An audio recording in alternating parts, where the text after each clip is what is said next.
Hello students, நம்ம இன்னைக்கு unit 2ல இருக்கிற supplementary reader the hunter turned naturalist Jim Corbett. So Jim Corbett அப்படின்றவரை பற்றி தான் நம்ம இன்னைக்கு பார்க்க போகிறோம். இவருடைய பயோகிராஃபி. ஸோ பயோகிராஃபி அப்படின்னா அவருடைய வாழ்க்கை வரலாறை பார்க்க போகிறோம்.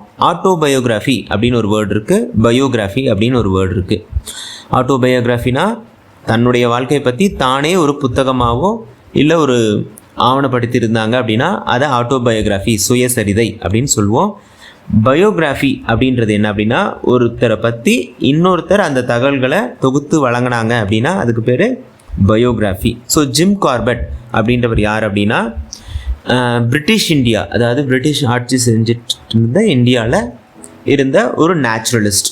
இவர் வேட்டையாடுறவர் மட்டும் இல்லை, இயற்கை ஆர்வலர். ஸோ இன்றைக்கி உத்தரகண்ட், இந்தியாவில் உத்தரகண்ட் அப்படின்னு சொல்கிற மாநிலத்தில் குமோயோன் டிஸ்ட்ரிக்டில் காடுகளை பராமரிக்கிறதுலையும் விலங்குகளை வேட்டையாடாமல் பாதுகாக்கிறதுலையும் ஒரு முக்கிய பங்கு வகிச்சிருக்காரு. இந்தியாவுடைய ஃபஸ்ட்டு நேஷ்னல் பார்க்கை உருவாக்குறதுக்கு முக்கிய காரணமாக இவர் தான் இருந்தார். ஸோ அவரை பற்றி இந்த லெசனில் பார்ப்போம். ஸோ நெக்ஸ்ட் என்ன அப்படின்னா இவர் பற்றி நம்ம இந்த லெசனில் என்ன கொடுத்துருக்காங்க அப்படின்னா he has hunted man eating tigers and leopards in India. So இந்தியாவில் இவர் வசிக்கும் போது இங்கே மனிதர்களை சாப்பிடக்கூடிய புலிகள் அப்புறம் சிறுத்தைகள்லாம் இருந்திருக்கு இல்லையா. ஸோ அதை வேட்டையாடி இருக்கார். ஸோ அவர் வேட்டையாடுறது இவருடைய தொழில் கிடையாது, இவர் அதில் ஆர்வமும் இல்லை. இருந்தாலும் மனிதர்களை சாப்பிடக்கூடிய நிலையில் அது இருந்துச்சு அப்படின்னா அதை இவர் வேட்டையாடி இருக்கிறாரு. நெக்ஸ்ட் பார்த்திங்கன்னா இவர் காடுகளில் நிறைய எக்ஸ்பீரியன்ஸ் இவருக்கு இருந்திருக்கு. ஏன்னா காடுகளில் இவருடைய வாழ்க்கையில் பெரும்பாலான பகுதியை காடுகளில் அவர் he has spent most of his time.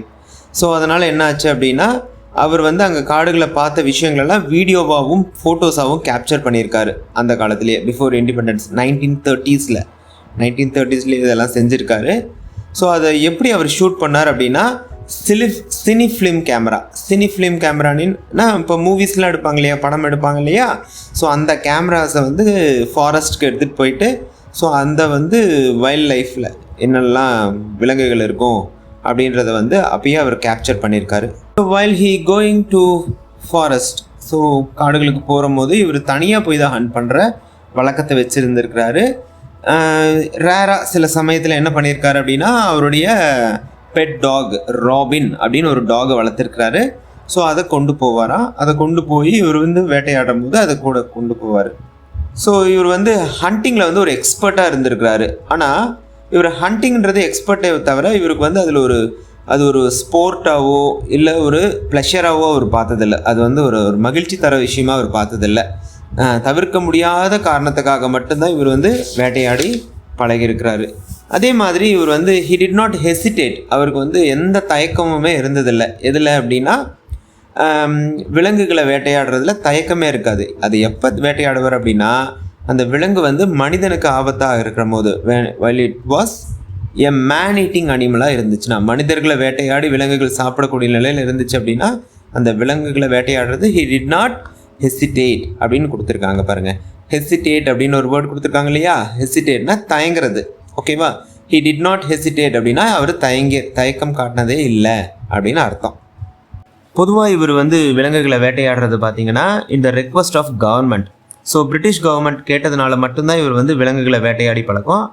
மற்ற நேரத்தில் இவர் என்ன பண்ணுவார் அப்படின்னா விலங்குகளுடைய வாழ்க்கையை அந்த எக்ஸ்பீரியன்ஸை ஃபோட்டோஸ் எடுக்கிறதும் அதை வீடியோவை கேப்சர் பண்ணுறதும், ஸோ காடுகளை பாதுகாக்கிற அந்த மாதிரி ஒர்க்கில் தான் இவர் அதிகமாக ஈடுபட்டிருக்காரு. ஸோ இவருக்கு ஹி டுக் நோ ஜாய், அதாவது இவருக்கு விலங்குகளை வேட்டையாடுறதுல எந்த மகிழ்ச்சியுமே இல்லை.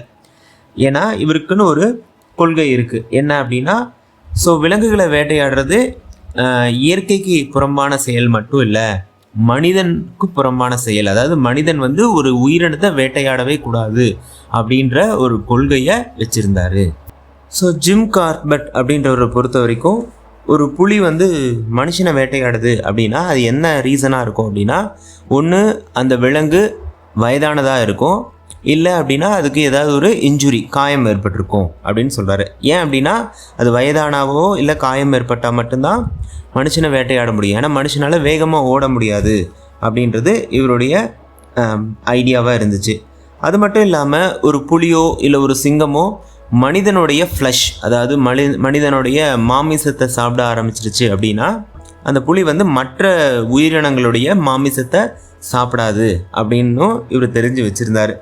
ஸோ இந்த மாதிரி புலிகள் இருக்கு இல்லையா, இந்த மாதிரி புலிகளோ சிங்கங்களோ இருக்கு இல்லையா, இதை தான் மேன் ஈட்டிங் அனிமல்ஸ் அப்படின்னு சொல்லுவாங்க. இந்த லெசனில் மேன் ஈட்டிங் டைகர்ஸ் அப்படின்னு சொல்கிறாங்க இல்லையா, அந்த மேன் ஈட்டிங் டைகர்ஸ்னால் மனிதர்களை சாப்பிடக்கூடிய புலிகள் அப்படின்னு அர்த்தம். ஸோ ஜிம் கார்பெட் ஃபஸ்ட்டு ஒரு மேன் ஈட்டிங் டைகரை எப்போ ஹண்ட் பண்ணுறாரு அப்படின்னா 1907.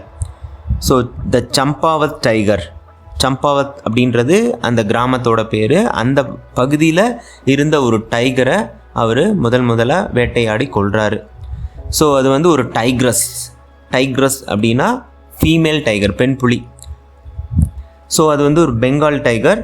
கிட்டத்தட்ட அது 436 மனிதர்களை வந்து கொண்டு இருக்குது. இந்தியாவில் மட்டும் கிடையாது, அதாவது குமோயோன் டிஸ்ட்ரிக் அப்படின்னு ஒரு பகுதியில் தான் அது வசிச்சிருக்கு. அது இங்கே மட்டும் கிடையாது, நேபாள் அப்படின்ற நாட்டில், நேபாளும் குமாயோன் டிஸ்ட்ரிக்கும் பார்த்திங்க அப்படின்னா பக்கம் பக்கம் இருக்கிற பகுதி. ஸோ 2 பகுதியிலையும் சேர்ந்து கிட்டத்தட்ட 436 மனிதர்களை அது கொண்டு இருக்குது. ஸ்டில் இது வந்து ஒரு கின்னஸ் புக் ரெக்கார்டில் இடம்பெற்றிருக்கு. இந்த 436 பேர் கொண்டது வந்து இன்னும் இந்த அளவுக்கு எந்த ஒரு விலங்குமே இந்த அளவுக்கு வேட்டையாடினது, அதாவது மனிதர்களை கொண்டது கிடையாது.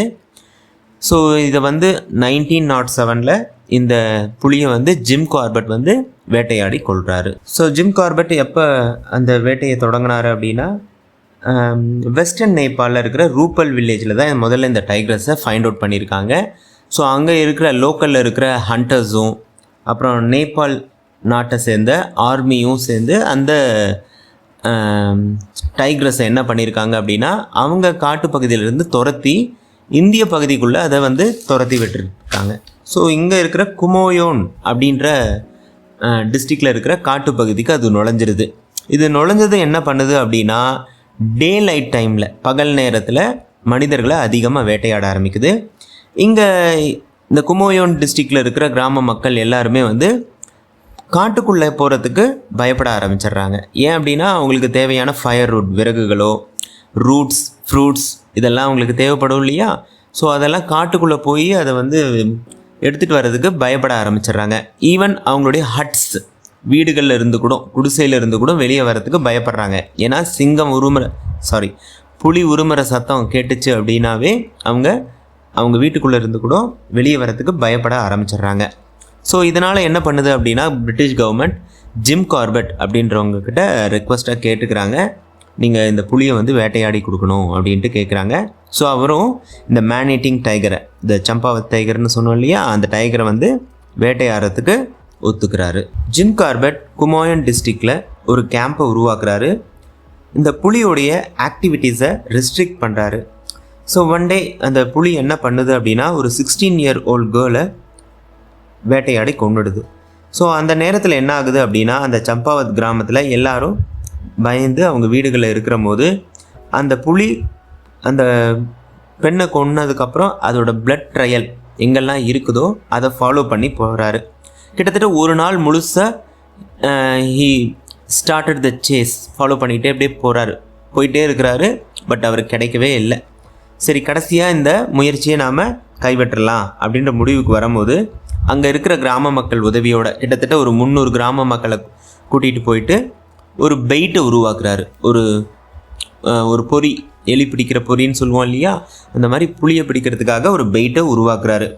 ஸோ கடைசியாக சத்தார் பிரிட்ஜ் அப்படின்ற ஒரு இடத்துல, சம்பாவத் கிராமத்தில் சத்தார் பிரிட்ஜ் அப்படின்ற ஒரு இடத்துல அவர் வந்து புளியை கொண்டுறாரு.